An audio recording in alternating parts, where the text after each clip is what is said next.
Lovely. Okay, so we've got a little bit of cooking to do. And I'm just trying to soften up some butter there. We're going to start with that in a moment. Let me just get my thinking straight. And that's what I need first. I've also just discovered that my parsley in our rather enthusiastic fridge has got frozen. And it's just beginning to thaw out here, which is perhaps not ideal, but there we go. So, what are we going to do this afternoon? Well, this afternoon I have some gnocchi to make. So gnocchi, there are, as I expect you, well no, hold on, let's see. Who knows, what is the main ingredient of gnocchi? Well, in this case, yes, but there are many different kinds of gnocchi, so not always. There are several different versions of gnocchi that you find all around Italy. The potato one is the one we know best in this country, but there's also a semolina gnocchi. There are, I make a very nice spinach and ricotta gnocchi with not a shred of potato in it. So lots of different kinds. And in fact, in the cookery school that I run in Oxford, sorry to mention that word here, but in Oxford, we do a class, a gnocchi making class, where we do at least 3 different varieties of gnocchi. But for the potato ones, which is where I'm starting, I've got some main crop potatoes there, just nicely cut down. I can't find my masher anywhere, but I've got one here, so that's fine. And there's some main crop potatoes, and I cooked them, I quartered them because they were quite large, but I didn't peel them very, very deliberately.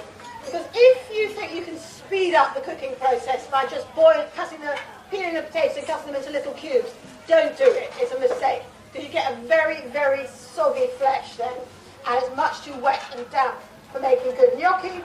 If you just keep them in big chunks, big quarters, with the skins on, they'll absorb less water, and you have a better flesh. If your potato is too wet, then you have to put in lots of extra flour to hold it together, and then your gnocchi get very heavy and leaden, and which is not really the idea at all.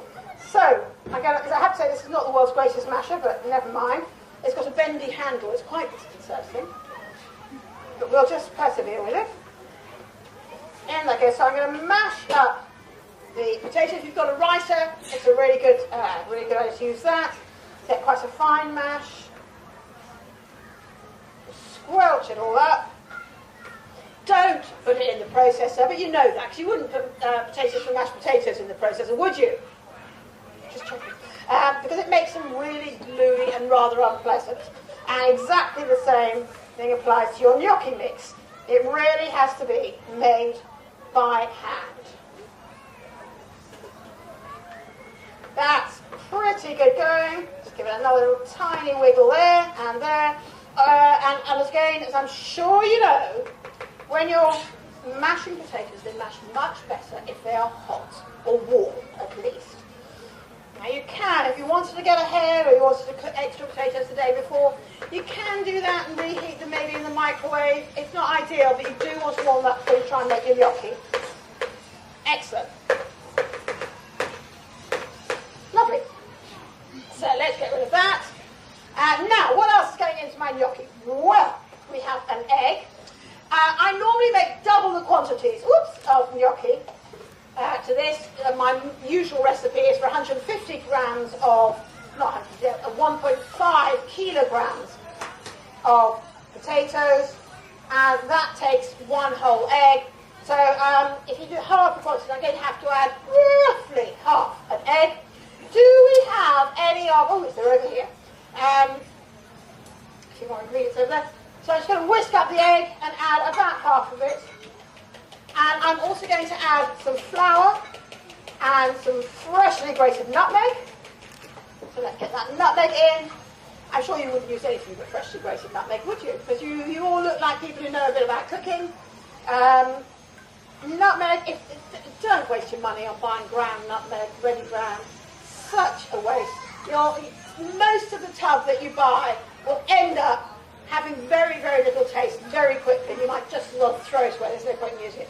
If you bought ground nutmeg, it loses its flavour a couple of weeks, and it's not worth having. On the other hand, so now a whole nutmeg, I've got a whole one in here, whole little nutmeg like that, that will keep for years without really deteriorating, absolutely years. And in fact, I've just finished some nutmegs that I bought in the Caribbean about 10 years ago, and I've just finished using them. We don't use that much nutmeg, and they were really, really good. The only real difference I detected was that when I first got them, they were very soft, very great because they were very. Oh, it smells. But they hardened up a bit, but they still kept that lovely, lovely nutmeg fragrance, which is so unique and so special. And I always love grating nutmeg because I have this nutmeg grater, which was my mother's nutmeg grater, and I've got a feeling it might also be my granny's one before that, but it's very treasured. So there we go. I think I've got plenty of nutmeg, and then I can pop it back in. So I love this because it's got a little box in the back we just slide it into. So we've got nutmeg in there. What else do I want? I want a bit of salt. Get some salt going in. You don't need to put too much salt in. A bit of salt, but not too much because you're going to put salt in the water they're cooking. And then, okay, where's my flour? Here comes my flour. There's my egg. We're doing very, very well. A little knife maybe to start me off.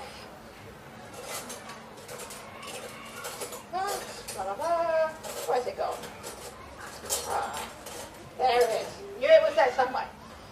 So, as with so many doughs, you can start it off using implements to mix. Ultimately, you're going to have to get your fingers dirty. It just doesn't work otherwise.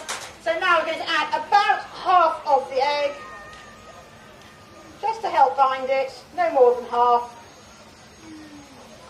And then I'm going to add most of the flour. I'm going to keep a little bit back. As with any dough they're saying, whether it's a bread dough, or whatever, you don't actually know how much flour you're going to use until you use it. So sometimes some varieties of potato do hold more moisture. Depends on the time of year as well. A potato that's been out of the ground for a long time will inevitably be a little bit drier than a potato that's just been dug a few days ago out of the ground. So you're always going to have to play a bit and just work it out as you go along. And you want to end up, oh, this is feeling nice already. It's lovely, it's just nicely warm. It's really rather soothing. So the idea here is you have enough flour to hold them together, but not so much that they taste like a lump of lead. So I think this is going to need just a bit more flour. I may even need a little bit more than my measured amount. But let's add that. And I'm going to, with my very filthy hands, I'm afraid. Filthy because I got potato on, not filthy because they were filthy before. I did wash my hands before. Don't panic. A little bit more flour. Let's just mix that round until we have a really nice dough. Like a potato pastry. And this is interesting, I think, that you get things like this dough in different countries. For instance, you get it in Austria and Eastern Europe, where it's used to make potato dumplings, fruit dumplings. There's a really nice recipe for plum dumplings where you halve, that's very perfect for this time of year, you halve the plums and put a little cube of sugar inside them, close it back up again, and then you wrap them in a potato dough. And now this feels odd to anybody who's not tasted it, or sounds odd, and then you boil them and serve them with sugar and melted butter. And really, really nice. Once you get over the kind of oddity, it's not a very British style pudding, but it is very good.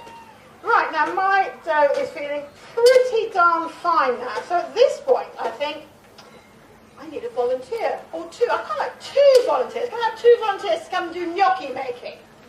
Yep, okay, one. Anybody else want to come and make a gnocchi with me? Next up, yep, if you want to come up, lovely. Excellent. Now, if you just go to that end, actually, can I send you backstage to wash your hands? Is there any water? Chloe, is there some water where they can wash their hands? Can you help them? And when they come back, I'm going to make them work.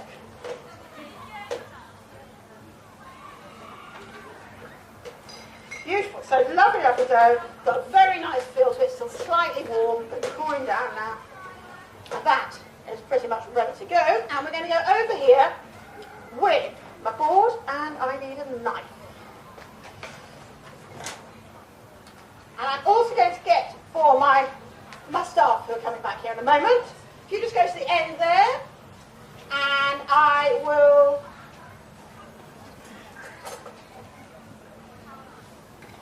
down, and let's just do a quick name check. Tell everybody. Izzy and Kit. Izzy and Kit are going to be making our gnocchi. Now, Izzy and Kit, if I can have you just there, and I'll show you what you're going to do. So you've got your dough. So, and what we need to make little gnocchi, little nice dumplings, which have ridges on one side and a dimple on the other. Now, this is easier than it sounds, I promise. Let's put some flour down there. You may need a little more as you go along, so I'm going to pop that over there.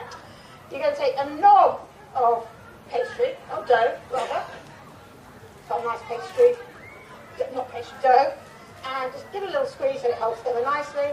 And then roll it into a sausage, about, let's say, what, about a centimetre thick, maybe just over a centimetre thick. I think that's just about a centimetre thick, give or take, lovely. Shake off excess flour, then onto here, and then you chop it into little pieces of just over a centimetre long, like that, and then it gets fun. Then you get your fork, and you hold your fork with the tines down, gnocchi at the base, and then, look how horrible my fingers are. And then you just flick it up like that, and so you've got your little ridges and a dimple on the other side. And I'll need to get you a tray in a minute to put them on. There we go. Ridges, dimple. You can do that, easy peasy, can't you? Excellent, so that's for you. I am just, if you'll excuse me, going to rinse my fingers slightly and get a tray for you to put those on. Oh, in fact, I've got the tray. Let's pop this over here for you. Now, if you want to do these at home, it does take a little while. If you don't have two people who are going to come and do all the hard work, you can make them in advance and freeze them. They don't keep, fresh ones don't keep for that long in the freezer, in the fridge. They can go a little bit brown, a little grey, really more grey and rather distressed looking. So I would say if you want to make them in advance, anything more than an hour or two in advance, you can freeze them. You can open freeze them, put them on the tray in the freezer, and then once they're sort of line the tray with cling film, and then once they're frozen, just pop them into a bag, and you can cook them from frozen. So very straightforward. Are you all right there? You two? Is he in Kit? Yeah. Lovely, excellent. I'm just going to go rinse my fingers out because they are revolting.